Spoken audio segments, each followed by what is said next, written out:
riding the wave, feeling the flow, doing the bull dance.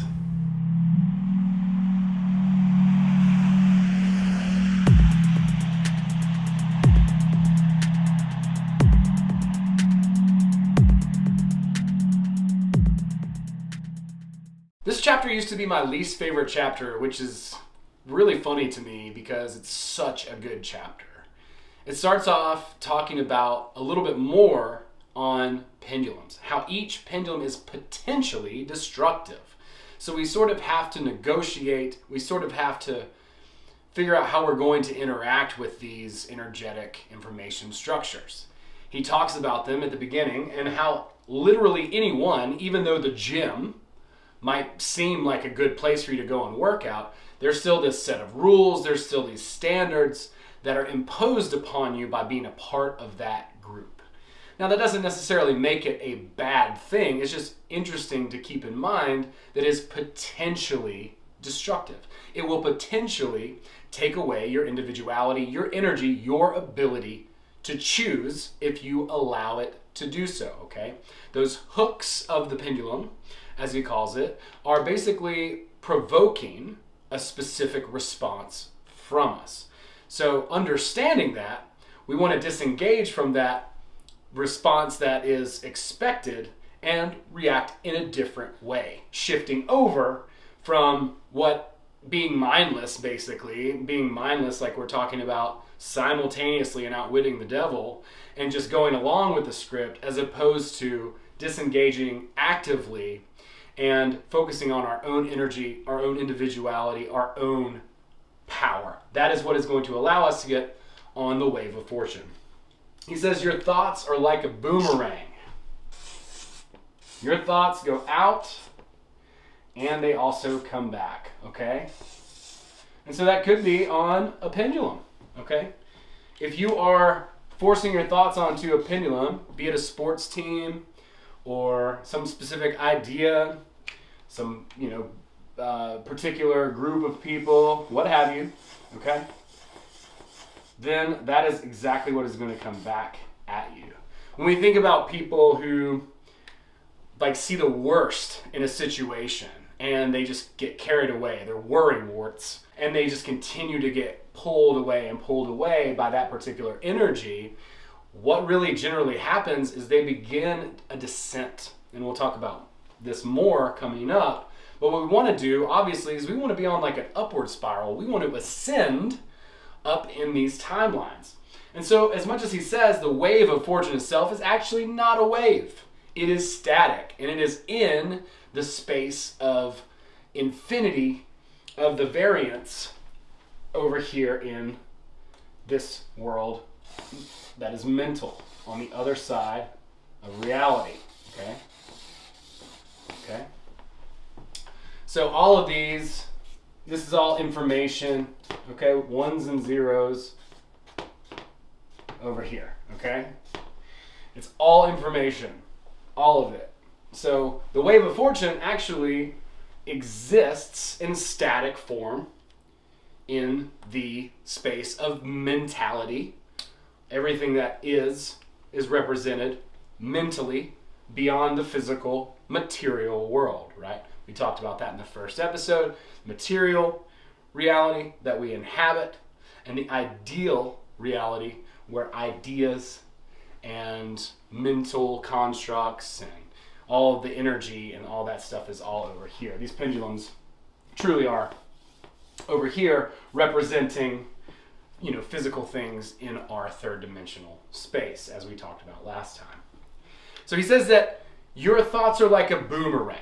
They go out and they come back in. So it's not just what we're absorbing, okay? We are absorbing these things and that will bring us down, but it's also how we respond and react to it. So that is like a stimulus response thing, stimulus response.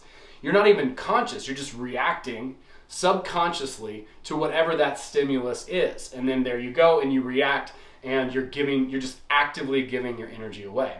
Instead, when that happens, what we want to do when we're provoked is to stop. Hey, what's that sound? We want to stop, take a second, and observe, okay? This is the beginning of how we're going to catch the wave of fortune, okay? We're going to stop, and we are going to observe, and then we are going to consciously make a choice in that moment.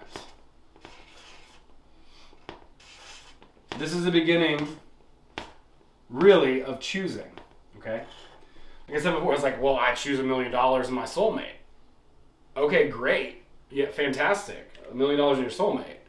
Well, it doesn't work that way, right? We're navigating obstacles in reality that are basically beyond the wall of reality, in this energy world that we can't see. We feel it, we experience it, but we can't see it. We can't exactly identify it. So these obstacles in the form of pendulums, we navigate in order to be able to choose. And the way that we choose is by actively choosing the positive in every situation, okay? Now, I want to distinguish here a little bit. This is a little bit rose-colored glasses. Now, there's nothing terrible about rose-colored glasses. There is the tendency to sort of repress negativity and not physically heal trauma, right? And that's not what I'm talking about here, okay? I want to distinguish between those two things. Seeing the positive in a situation doesn't mean that that situation isn't kind of sucky and you can't acknowledge that and you have to bury your head away from the reality of a situation. No, it means to consciously choose what might be positive about that situation, right? Like, that's what the wave is, okay? The wave forms going up by finding a positive, finding a positive, finding a positive, finding a positive. These are all static things over here, but we begin to escalate and climb up the ladder of this wave crest by choosing to focus on the positive. Okay? It doesn't mean that we don't see the negative, okay? At least that's my opinion, okay? I don't think that's healthy at all. I think that causes some serious neuroses and sociopathic tendencies, personally, okay? So, you know, I'm not a licensed therapist, but if you have, you know, specific issues that you need to work through, I do recommend doing that. We will talk a little bit more about shadow stuff and ways to address those issues later on down the road. But the point here is, if you're on a specific path and you want to ride this wave, right? Again, it's not a wave, it's static. But if you want to ride this wave, then the way to do that is to continue to see the positive in every situation. He's talking about the bluebird of happiness and how if you hold your hand out, the bluebird will come and it will rest in your hand. And then it will go away. And you can't, if you try to grab the bluebird, it'll go away. It'll just dip on you. So trying to grab onto things is not the way to choose. Finding the positive aspect of specific situations is how to choose and begin to ride that wave of fortune. Understanding this changes the game. That's why it's like such an awesome, awesome chapter. We are emitting and absorbing. So we want to basically become conscious of that. And then whenever anything happens, learn to observe. Learn to take a space and become the observer of our reality first, okay? We are observer and participant, okay? We're going to talk about this in way more detail down the road, but understanding that you are on stage and in the audience at the same time. And so that's our challenge. That's the challenge that he's posing in this chapter, is to learn to stop. Be present in the moment. That's the gift of presence. That's what really presence is going to do for us. It's not just about being present and staring at your navel. I mean, okay, you're really present and enlightened because you can, you know, just be here. Well, you need to learn to be here in order to choose what is going to happen in the future and begin to determine your own fate. to begin to choose your own destiny, basically, in reality. And that is the power of presence. That is the power of being here now. It's not just about like, I'm here I am. Okay, cool, neat. Now you're just in a situation that was already created by past choices.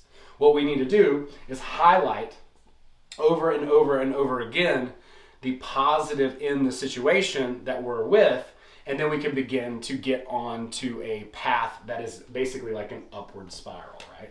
So we're here and we want to go up here. We're always moving, we're always shifting, and the way that we choose and the way that we navigate these obstacles, which are pendulums, the more we do that, the more we practice it. And basically that's what he's saying, is like, it takes time to do this, so don't be impatient with yourself and think, oh, well, why hasn't this happened? You gotta relax, give it time, and we're going to continue to go deeper into this. But this is an amazing chapter. It's very, very, very profound, and I hope this has been somewhat helpful. I mean, I think you can take these first three videos and really begin to change the way that you're interacting with the world. And we're going to go further more in depth with this, very practically. We're also going to talk about the woo-woo aspect of it, the quantum aspect of it as well as we continue on. But this is very important. This is how we consciously choose. And if you're in a very difficult situation, unfortunately, the only way out of that situation is to find little things that are positive about that situation to begin to lift you out of it. And it is not easy. If you're in rock bottom place, it's not an easy thing to do. So I'm not saying that it is, but my point is that this is how it's done, and this is how you begin to vibrate high and cultivate a vibration that is, as they say in the New Age movement, abundant. So that abundance mindset is really a part of choosing over and over and over to emphasize the positive aspects of every situation that you're faced with.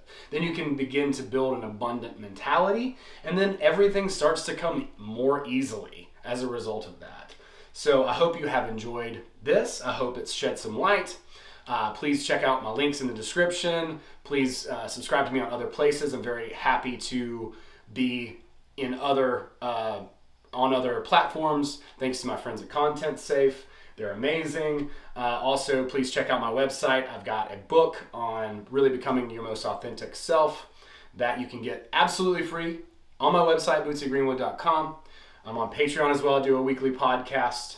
And also have the Facebook group, and that link is in the description. So go ahead and get over there and get coached. All right, folks, that's going to do it for this one, and we'll see you next time.